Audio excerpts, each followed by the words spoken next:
Hi and hello everyone.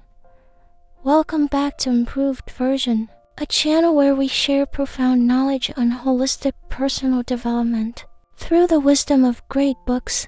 Have you ever caught yourself uttering phrases like these? I have to go to work on a rainy day again.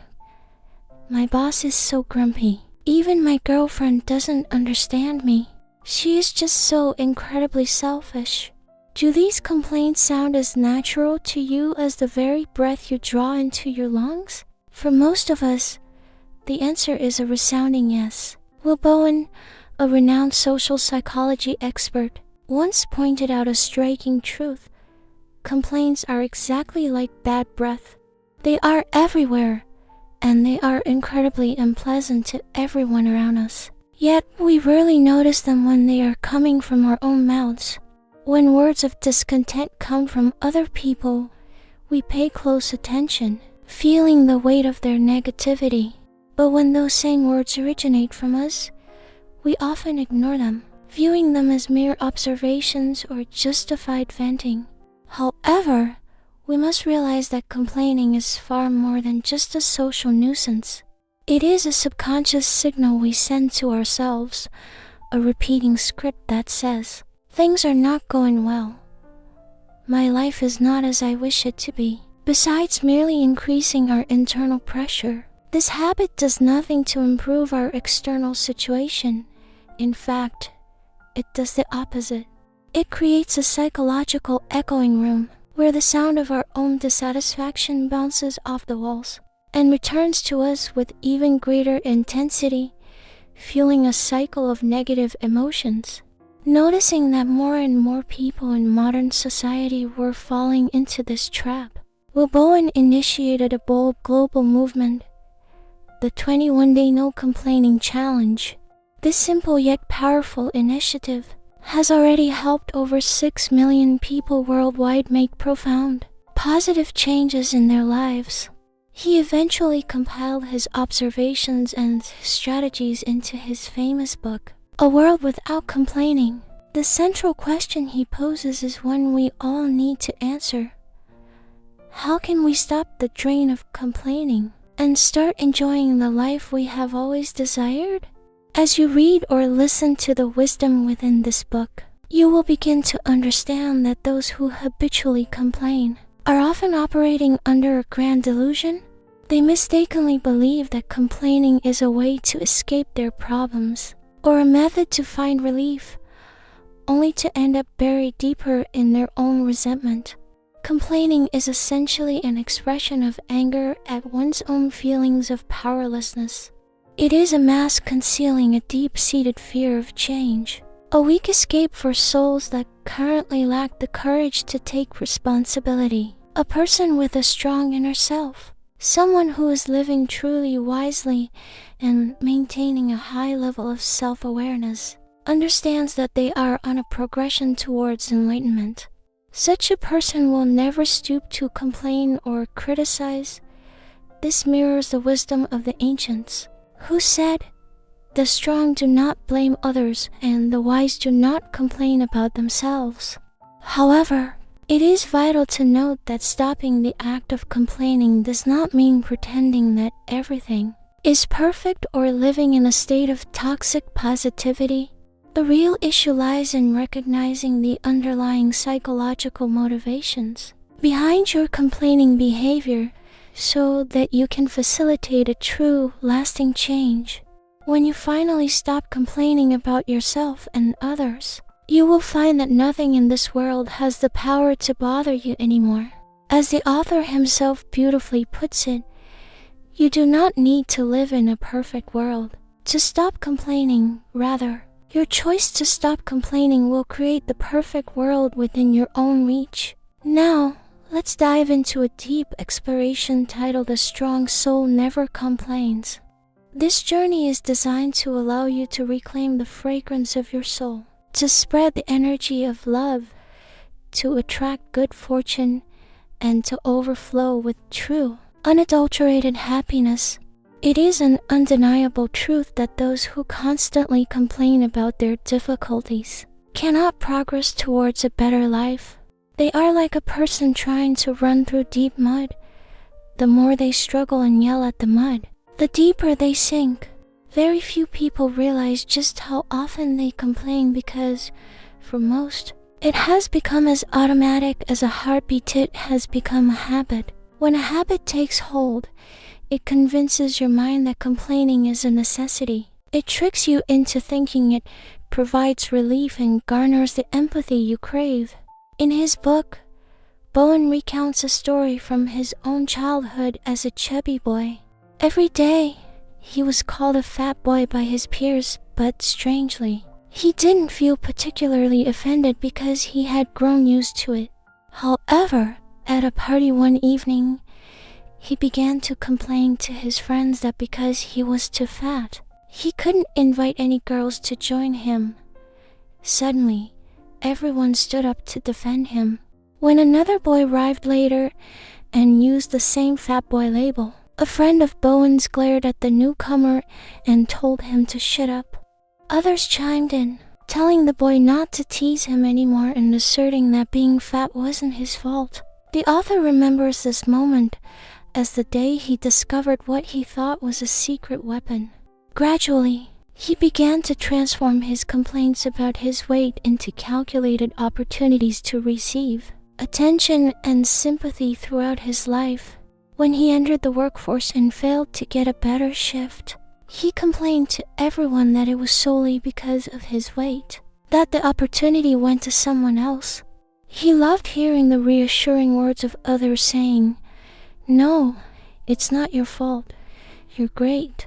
Even when he was fined for a traffic violation, he blamed it on the stress of being fat, and his listeners would join him in mocking the police. Complaining had become his mental drug and he was completely addicted.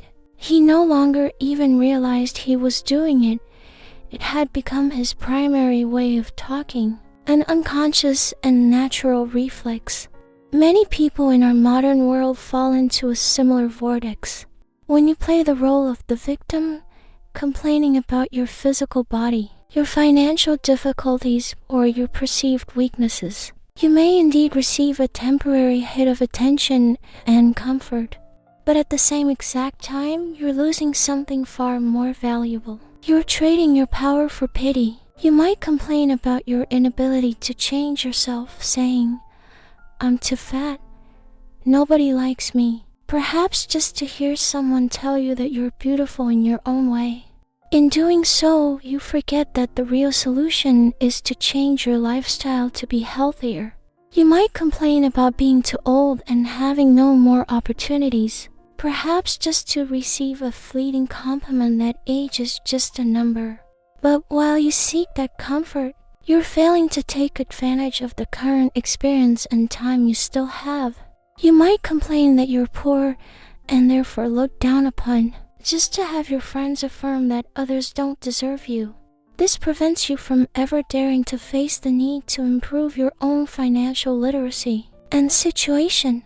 In reality, these kinds of complaints are just a hollow mask hiding your own feelings of helplessness and the fear you feel when facing your imperfect self. They paralyze you. They make you feel like you're a damsel in distress who needs saving, instead of a capable individual who can find solutions. Complaining prevents you from bravely facing a problem to build a healthy lifestyle, to develop your skills, or to improve your relationships. Instead, you focus all your precious mental energy on perceived injustice and disappointment. The author calls these complaints of unconscious helplessness. And these words carry a heavy weight. A person with immense inner strength never wants things to go wrong, but they also understand that the act of complaining unintentionally attracts more of the very things they hate. While letting out a complaint might give you a momentary sense of relief, that underlying resentment creates a powerful negative energy field. This field acts like a magnet, dragging you deeper into suffering and attracting more circumstances that justify your misery. Everyone has a psychological tendency to prove their own beliefs. Whatever you choose to complain about, life will eventually rise up to show you exactly that. If you're constantly talking about unpleasant things and uttering negative words, you're leading your own mind astray.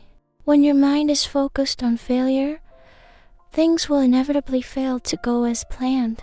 Over time, your life will become increasingly unstable, ultimately falling into a vicious cycle of self-fulfilling prophecies. The greatest tragedy a person can suffer is using their own negative words to predict and cement their own dark fate. The more you complain, the harder it becomes to ever have a peaceful life. A truly strong person understands that they should never complain about others, and they should certainly never complain about themselves. This is especially important in the context of relationships. Unhappy relationships almost always have one thing in common. One person is constantly blaming the other, or both people are constantly complaining to each other. When we complain within a relationship, the connection becomes stagnant and begins to rot. Complaining causes you to completely overlook the positive qualities and the beauty in the other person. You become blind to their virtues and hyper-focused only on what makes you unhappy. When you constantly criticize someone, your brain actually begins to scan for more and more things to complain about. This neurological tendency leads you into a trap of perpetual dissatisfaction and, simultaneously, causes the other person to develop dangerously low self-esteem. Those who are forced to frequently hear complaints feel exhausted, dissatisfied, and insecure. Complaining is an act of emotional violence that creates immense stress, particularly in close-knit relationships. This also applies to our casual interactions. Every day we interact with many different people, and there will always be unexpected things that make us uncomfortable. If we raise our level of complaining in these small moments, it creates a huge butterfly effect of negativity that spreads through our entire community. Ironically, many of us are actually aware that complaining is bad for us, yet we still find ourselves unable to stop. We experience a profound feeling of helplessness. The author identifies this as complaints rising from helplessness. Why are we so helpless to stop even when we know it is wrong? Because behind the habit lies a powerful addictive principle.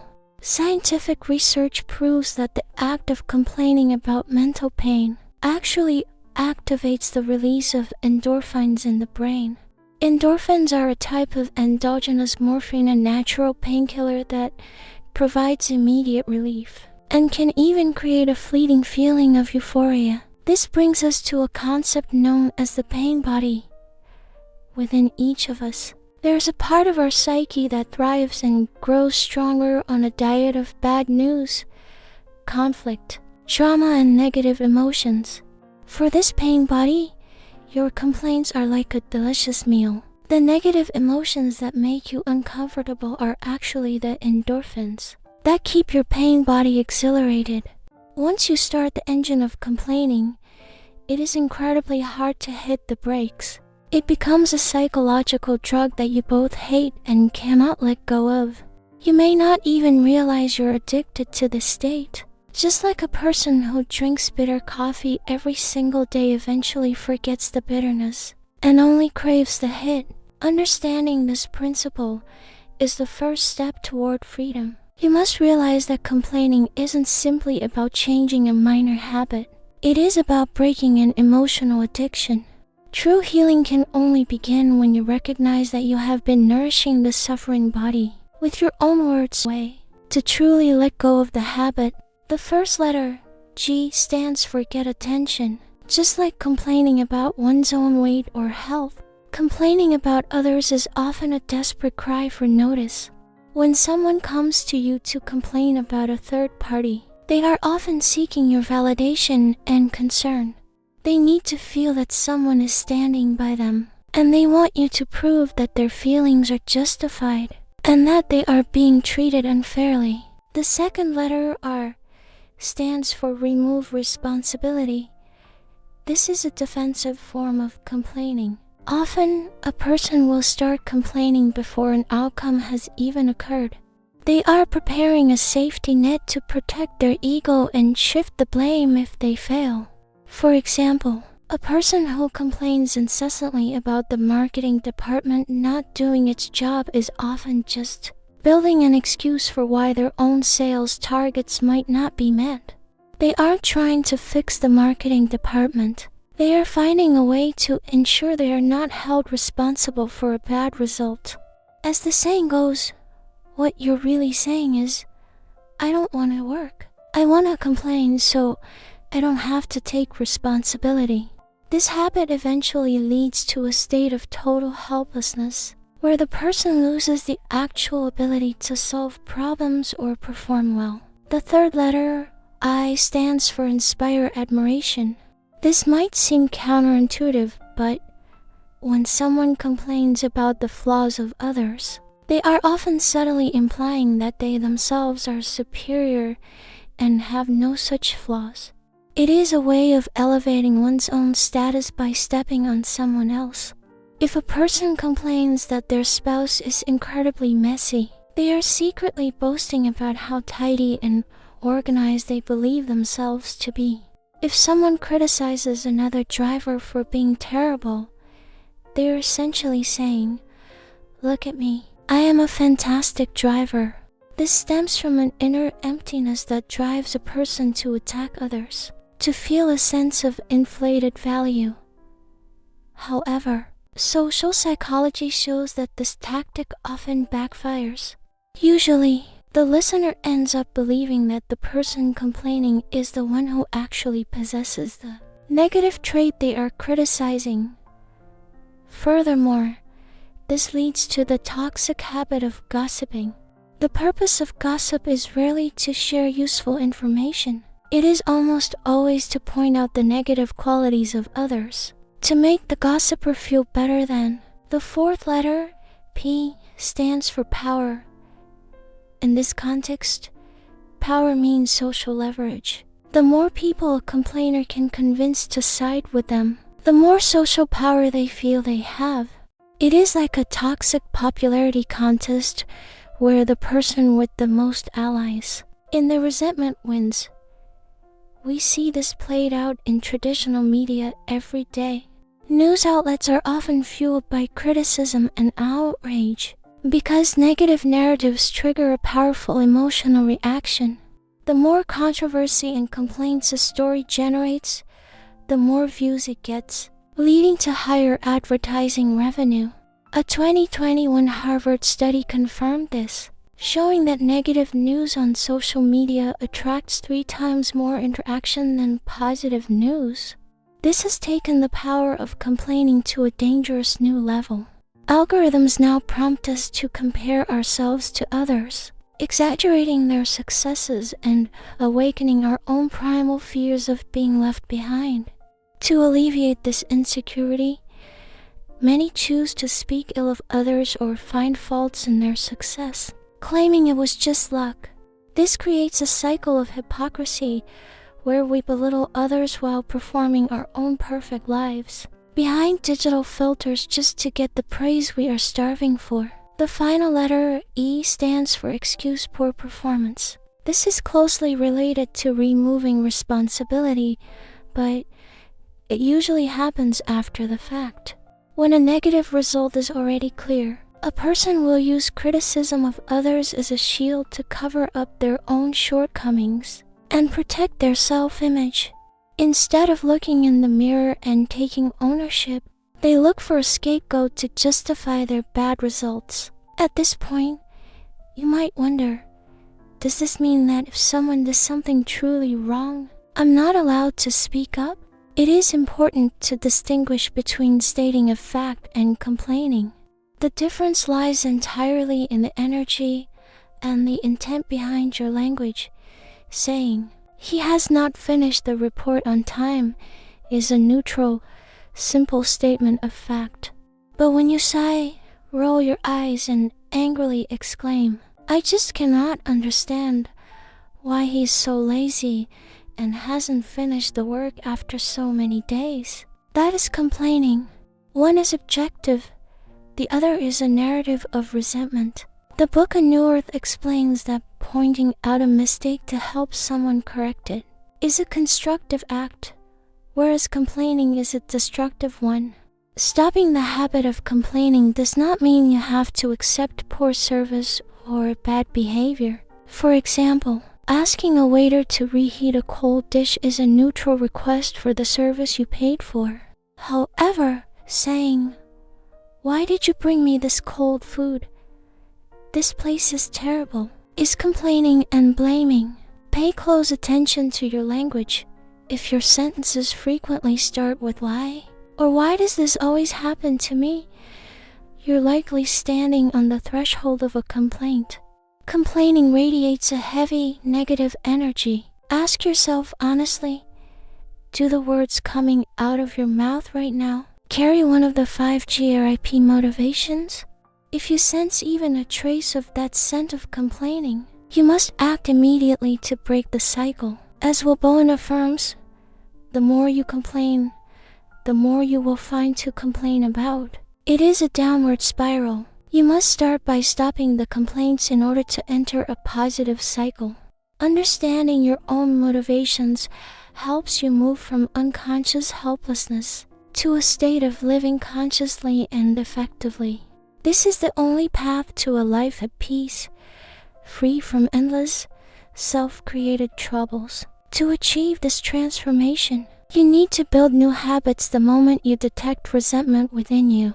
Here are some proven methods, combined from Bowen's wisdom and real-world experience, to help you become a person of strength who lives without the need to complain. The first and most immediate step is to avoid the pollution zone. Complaining is highly contagious. It is a competitive sport. A person radiating resentment pollutes every room they enter. When the flame of a complaint flares up, those around them often react blindly, joining in to offer their own grievances in a misguided attempt to bond. This creates a massive emotional mess. You must proactively separate yourself from these zones. Recognize the early signs of a negative conversation and gracefully leave before you are sucked in. Sometimes, silence or a quiet exit is the only way to keep your own soul clean. If you absolutely cannot leave a negative environment, you must learn to listen as an objective observer. Instead of empathizing and getting infected by the other person's anger, listen with a clear, rational mind. Tell yourself, "I am simply hearing words. I am not judging. I am not agreeing. And I do not need to please this person by joining their misery." This mental separation acts as an invisible buffer that protects you from emotional pollution. Furthermore, you can skillfully steer the conversation away from the GRIP by asking open-ended, solution-focused questions like, "That sounds difficult. Have you thought of any ways to resolve that? Or how can I best support you in moving toward a solution?" This helps the other person see a way out and transforms a negative vent into a creative opportunity. At the end of such an interaction, cleanse your own mind with a few deep breaths or some calming music to eliminate any lingering negative energy. The second major tool is embracing the wisdom of silence. Lao Tzu, in the Tao Te Ching, spoke of the philosophy of the great sound. He taught that the most profound truths and values do not exist in noise and clamor, but in silence and humility. Nature operates in a silent way, yet its power is immense and undeniable. In this noisy digital age, we do not need to speak more. We need to act and think with more depth. Constant complaining is an expression of inner emptiness. Silence, on the other hand, helps us maintain and build our vital energy. When you stop complaining and keep yourself in a state of noble silence, your positive energy creates a magnetic field that naturally attracts solutions, rather than more problems. The next time you feel an unpleasant thought or a fearful worry rising within you, and you feel the urge to call someone to complain, stop, take a deep breath, This is the best way to maintain your inner silence. As Zen master Thich Nhat Hanh famously said, smile, breathe, and go slowly. If your mind is calm, your breath will be deep and steady. If your mind is chaotic, your breath will be shallow and rapid. Practice focusing on your breath. Use meditation or simple breath counting exercises to anchor yourself. Remember, silence is not a vacuum or an emptiness of thought. It is the fullness of inner strength. Don't rush to turn your pain into words. Just breathe and allow space for the emotion to pass through you without leaving the stain of a complaint. The third tool is emotional release through journaling. We often complain because we simply don't know how to process or release our emotions properly. We use other people as emotional trash cans, dumping our negativity onto them. One of the best ways to release this energy without harming others is to keep a journal. Writing down your feelings allows you to see them objectively rather than being possessed by them. It provides a safe, private space to express your rawest thoughts. Fourth, you must focus on gratitude and solutions. A strong inner self can always find something to be grateful for, even in the middle of a catastrophe. Instead of getting lost in the haze of what you have lost, look at what remains. Instead of blaming someone, practice tolerance. Instead of doubting, practice trust. Instead of calculating what you're owed, practice gratitude for what you have been given. When you choose to plant flowers of gratitude on the ruins of a problem, the world will eventually respond with a sincere smile. This is how you regenerate your life through the power of positive focus. Finally, you must establish the habit. Bowen's 21-day challenge is the perfect practical framework for this. The symbol of this campaign is a simple purple bracelet. The rules are easy to understand but challenging to follow. Wear a purple bracelet, or even just a simple elastic band on one wrist. Every time you catch yourself complaining, gossiping, or criticizing, you must move the bracelet to the other hand. This move signifies that you have broken the streak and must start your 21-day count again. From day 0, the goal is to reach 21 consecutive days without moving the bracelet. Why 21 days? Because that is the scientifically recognized window of time required for the brain to begin rewiring itself and for a new behavior to become a permanent habit. This activity has helped millions of people shed the heavy shell of resentment and enter a new land of vibrant energy. The power you create for your own life through this discipline is boundless, far beyond what you can currently imagine. Without the constant noise of internal and external resentment, the world becomes a tranquil place where you can finally hear your own intuition and unleash your true potential. If you're ready to change your fate, I challenge you right now to begin your own 21-day journey. Replace every resentment with a deep breath. Replace every sigh with a gentle smile. I am absolutely certain that after 3 weeks, you will see a completely new, more powerful, and significantly happier version of yourself staring back in the mirror. Thank you so much for listening to this exploration of a world without complaining. We truly hope these insights act as a spark to help you ignite the light within your own soul. If you found this video helpful, please do an act of kindness and share it with someone you know who might be struggling with negativity and truly needs to hear this message today. And please, don't let the journey end here. If you want to continue your path of growth and holistic development, we invite you to join our community. Give this video a like to help spread this positive energy to more people. And most importantly, hit that subscribe button to join the improved version family. Make sure to turn on the notification bell so you're always the first to watch our latest deep dives into the books that can truly change your life every single week. Your support allows us to keep researching and sharing this profound knowledge with the world. We look forward to seeing you in the next video. Until then, take a deep breath, stay silent when needed, and remember you have the power to create a perfect world starting from within. Take care and stay strong.